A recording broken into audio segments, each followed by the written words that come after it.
할렐루야, 안녕하세요. 전 알레TV의 알레 목사입니다. 어떤 성도들이 저에게 질문을 하기를, 목사님, 성찬식 포도주는 원액으로 마셔야 성경적이 아닙니까? 라고 질문을 했어요. 왜 그러냐고 보니까 교회에서는 원액을 주지 않죠. 포도주스와 포도주를 타거나 물을 타거나 해서 희석을 해서 줍니다. 여러 가지가 이유가 있죠. 포도주에 약하고 알코올에 약한 사람들이 예배 시간에 그걸 먹었을 때 적은 양이라고 해도 취할 수 있다. 또 그게 입에 남아서 나중에 차를 타고 가는데 경찰에게 걸리면 오해를 받을 수가 있다.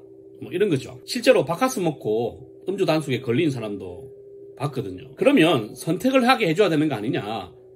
술에 강한 사람은 원액으로 마시고 술에 약한 사람은 희석시켜서 마셔야 되는 것 아니냐. 그러면 원액으로 마시는 것이 성경적일까요? 여러분, 성경적이라는 것은 뭡니까? 포도주를 마시는 것이 성경적인 거지, 포도주를 어떻게 마시느냐는 성경적인 게 아니라 문화적인 거예요. 그러면 성경 안에 있는 문화는 어떨까요? 여러분, 우리가 최후의 만찬이라고 이야기할 때는 포도주와 빵을 가지고 한 끼 식사한 게 아니에요. 최후의 만찬은 유월절 전 만찬이라고 해서 예수님과 제자들만 식사한 게 아니라 그 시간대에 이스라엘 예루살렘에 있는 모든 사람들이 동일하게 식사를 하고 있었어요. 왜냐하면 그것은 절기와 같은 것이었으니까. 그러면 어떻게 그것을 먹고 마셨냐 하면, 이게는 코스로 요리가 나왔어요. 코스로 요리가 나오는데 다 그 코스마다 의미가 있고, 그 코스에는 반드시 코스를 시작을 알리는 포도주를 줬단 말이에요. 그러면 포도주가 4잔이 나옵니다. 코스가 4개라는 것이죠. 그럼 포도주 4잔을 마시는데, 이 4잔을 마시면서 식사를 하고 그 중간에 그 주빈이라고 하죠. 제일 높으신 분이 여러 가지 이야기들을 해줘요. 출애굽에 관한 이야기도 하고 회개도 이야기하고 또 소망도 이야기하고 뭐 여러 가지 이야기를 하면서 4가지 코스로 요리가 나오면서 각각의 그 의미가 있었다. 그것을 세데르라고 합니다. 이때 이 세데르의 식사 시간은 한 서너 시간이 돼요. 그러니까 저녁에 시작해서 자정쯤에 마치는 거죠. 그러니까 식사가 굉장히 길어요. 거기에 포도주가 4잔이 들어가는 거예요. 그러니까 포도주가 4잔이 들어가니까 이 4잔을 다 마시면 취하겠지요. 그런데 이 세데르 최후의 만찬의 목적은 포도주를 마시면서 기분 좋게 취하는 데 있지 않아요. 출애굽하는 그 의미를 되새기는 데 목적이 있죠. 그러다 보니까 유대인들은 그 포도주를 희석을 시켜요. 4분의 1로. 그래서 4잔을 마셨지만 물로 희석을 시켰기 때문에 결국은 6시간 동안 마신 4잔의 그 알코올이죠. 포도주 원액의 양은 1잔에 불과하다. 만약에 성경적으로 원액으로 마셔야 정상이 아닌가라고 하면 틀린 거예요. 왜냐하면 성경적이라는 것은, 성경은 원액의 문제가 아니라 포도주를 마시냐 마시지 않느냐의 문제이니까 어떤 식으로도 포도주를 마시면 그게 성경적인 거죠. 그러니까 원액이냐 원액이 아니냐는 문화적인 것인데, 그 문화적인 것도 유대인들은 희석을 시켜서 마셔요. 왜? 취하는 것이 목적이 아니니까. 예수님께서는 그것을 기념하라고 하셔서 우리에게 성찬식을 지정해 주셨어요.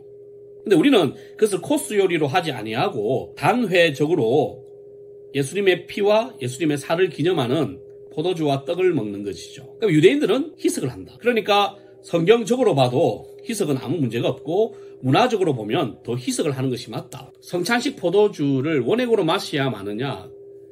왜 그런데 의미를 두죠? 그런데 의미를 두시는 분들은 보통 집에서 열심히 술을 마시는 사람 아닙니까? 술을 좋아하시는 분.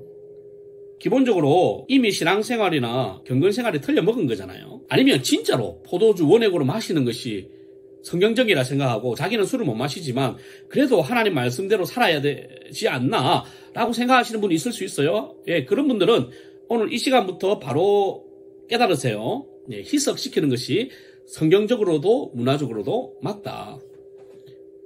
꼭 희석시켜서 드시고, 뭐 원액으로 드신다고 해서 뭐라고 할 사람은 없어요. 그래서 뭐 원액으로 드신다고 해도 성경적으로는 문제가 없어요. 문화적으로 틀린 것이 성경적으로 또 틀린 것은 아니거든요. 그러니까 문화적으로 따져도 희석시키는 것이 틀리지 않고 성경적으로도 희석시키는 것은 틀리지 않다. 원액으로 마시려면 얼마든지 마시되 그 교회가 희석시켜서 나오는 거 가지고 딴지 걸지 마라. 차라리 희석시키는 것이 훨씬 더 성경적이고 덕스러운 것이다. 그리고 희석시키지 않다고 원액 주지 않는다고 따지는 사람은 2가지다. 하나는 술을 못 마심에도 불구하고 정말 성경적으로 살아야 되지 않나 라고 생각하면서 주장하는 사람, 아니면 평소에 술을 갖다가 엄청나게 많이 마시는 사람, 근데 후자일 가능성이 훨씬 높죠. 제가 경험한 건데 어디서 경험했는지는 말을 안 하겠습니다. 성찬식에 이제 포도주가 돌았어요. 그런데 평소에는 포도주를 희석시키는데 그날 깜빡하고 희석 안 시키고 빨아버린 거예요. 원액이 나갔어요. 그런데 성찬식을 하고 있는데 원액을 딱 주니까 너무 독하지 않습니까? 세잖아요. 대부분 사람들은 어떻게 하냐면 마시면 이런 식으로 표정을 지어요. 그런데 모 장로님과 또 모 집사님과 모 장로님 아들은 한 가족인데 바로 먹자마자 이렇게 하는 거예요. 그때 다 뽀록 난 거죠. 아, 이 사람들 평소에 술을 많이 마시는구나. 여러분, 원액을 안 주는 것에 감사하게 생각하시고 차라리 희석시켜서 먹는 게 훨씬 더 여러분들이 주장하시는 성경적도 맞고 문화적도 맞는 거다. 그러니까 원액을 마시든 원액을 마시지 않든 원액을 주든 주지 않든 그거 가지고 목사님들 힘들게 하지 마시고 희석시켜서 주는 걸 잘 먹고, 그리고 원액을 주더라도 어떤 때는 찾아가셔가지고 우리 희석을 시켜야 되지 않습니까? 한마디라도 더 해보는 사람이 되는 게 훨씬 더 좋은 신앙인이다 생각하시고 원액으로 마시지 않고 희석을 시켜서 마시는 것도 성경적이고 문화적이다. 꼭 기억하시길 바랍니다. 할렐루야.